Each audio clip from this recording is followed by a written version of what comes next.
Fala, meu querido capivara, tudo bem? Hoje nós vamos aprender um pouco sobre regras básicas do xadrez. Tá? Esse é o primeiro vídeo.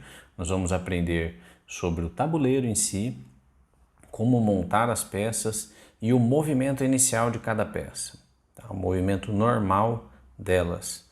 No próximo vídeo nós vamos aprender um pouco sobre os movimentos especiais do xadrez. Sabia que tem movimento especial?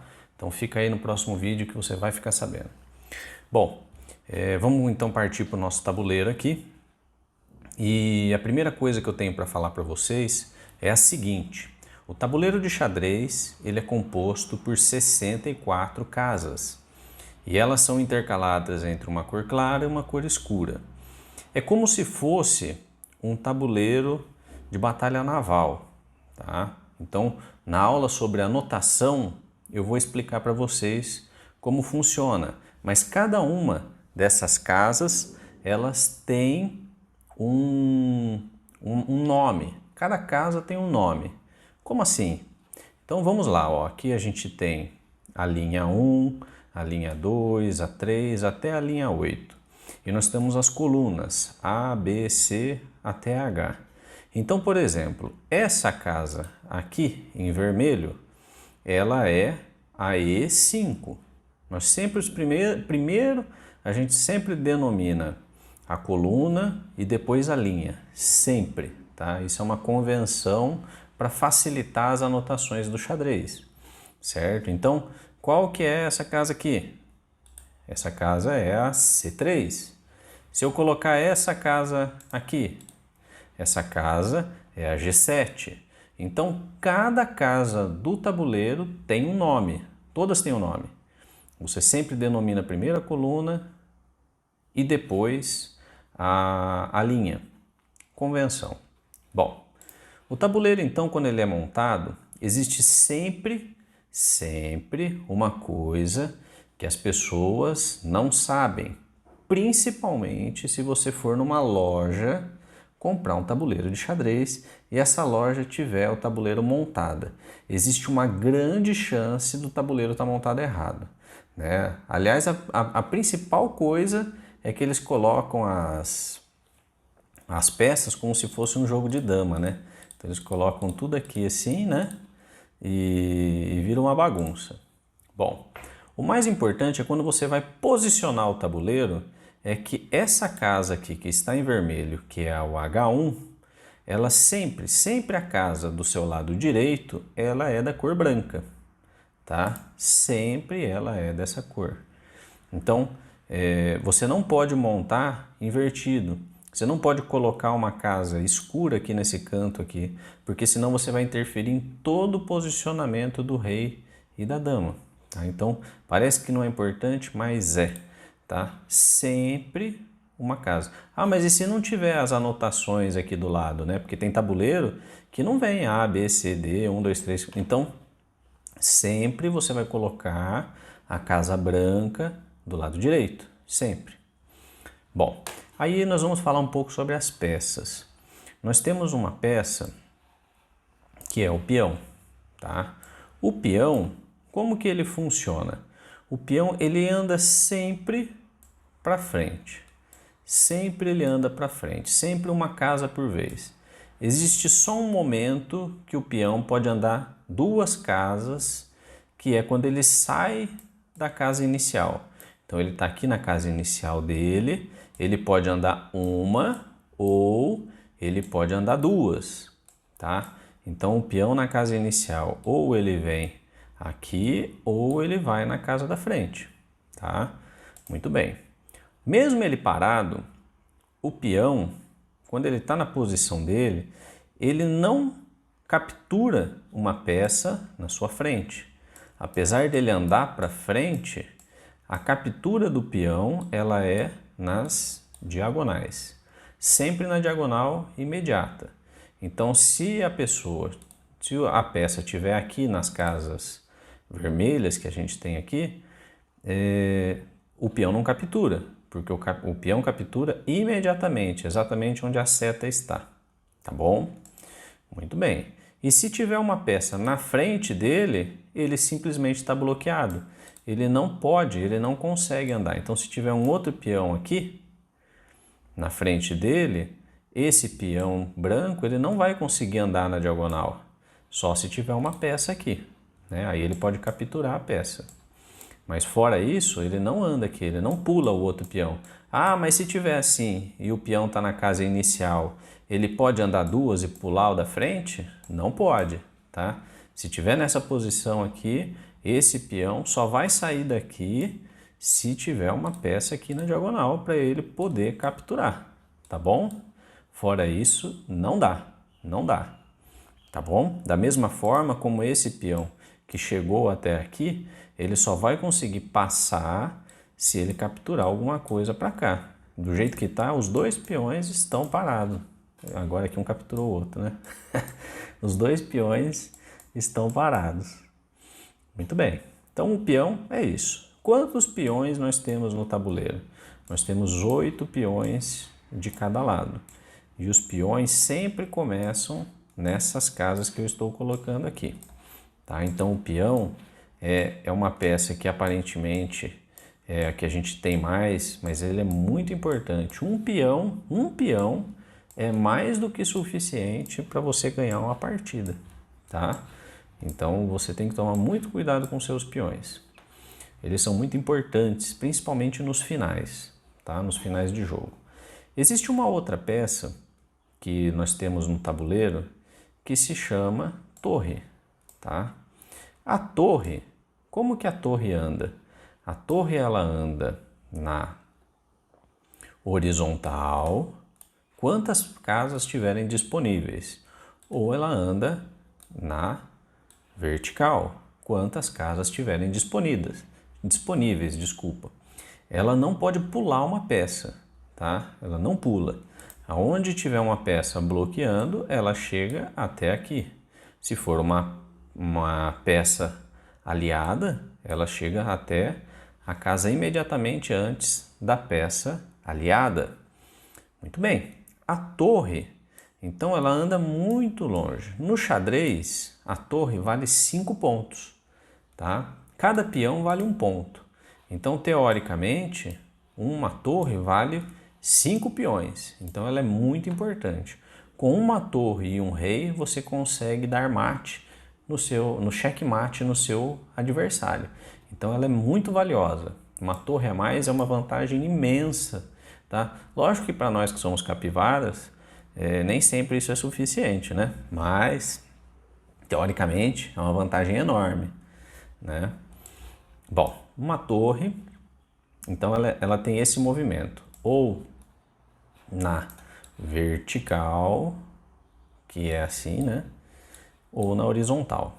Bom, nós temos duas torres, essas duas torres ficam posicionadas nos cantos dos tabuleiros, tá? Então, estamos colocando aqui, montando o tabuleiro. Existe, então, logo em sequência, uma outra peça que ela é muito diferente, que é o cavalo, tá? O cavalo, ele anda uma casa, você pode pensar ele de várias formas, ele pode andar em L, né? Eu aprendi assim, que o cavalo anda em L, né?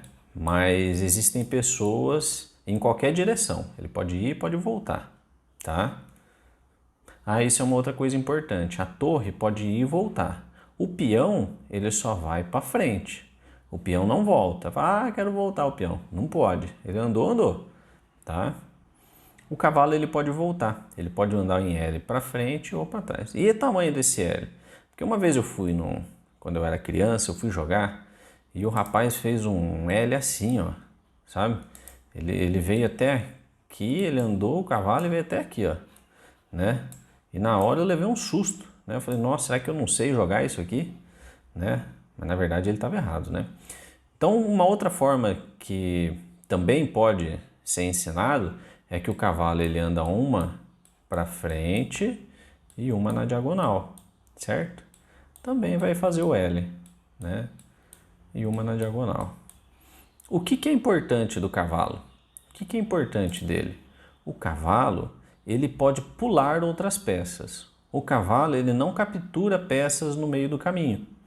tá? Então, por exemplo, se o cavalo estiver aqui, ele vai fazer um movimento dele para cá ou para cá, vamos dizer assim, e ele vai capturar a peça apenas onde ele para, certo? Essa outra peça aqui, que estava no caminho do L, né? Ela não é capturada, ela fica ali quietinha, tá bom?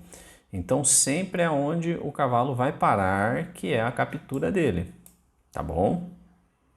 Muito bem. Quantos cavalos nós temos? Nós temos 2 cavalos de cada lado.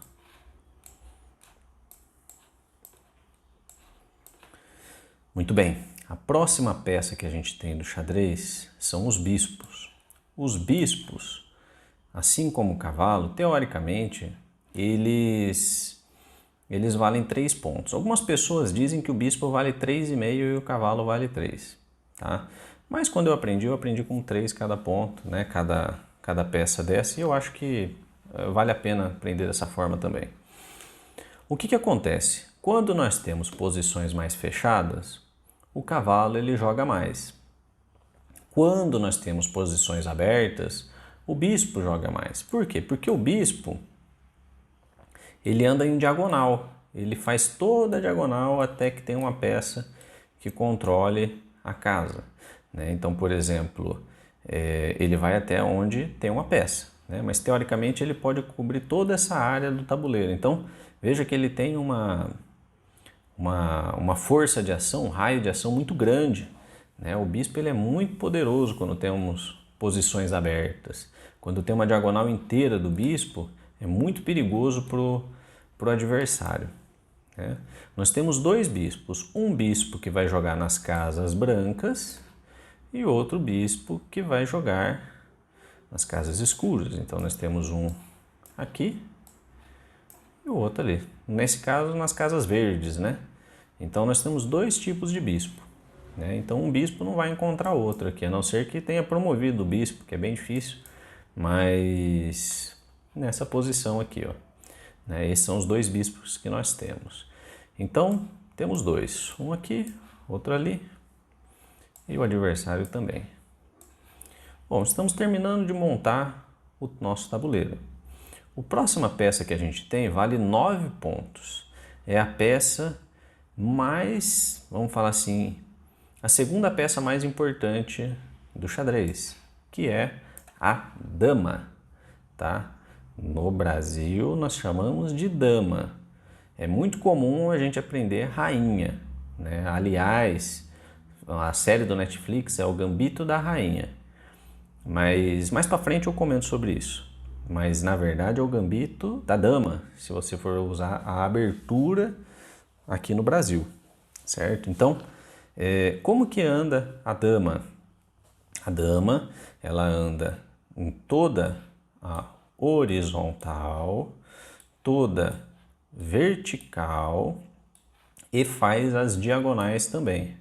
Então, olha o quanto anda uma dama, né? Então, ela é muito importante.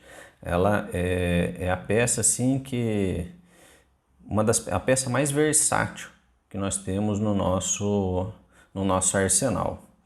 E ela fica, ó, quando a gente está em posição de início, a dama branca fica na casa branca. Olha aqui, ó, para ficar mais fácil quando vocês forem montar.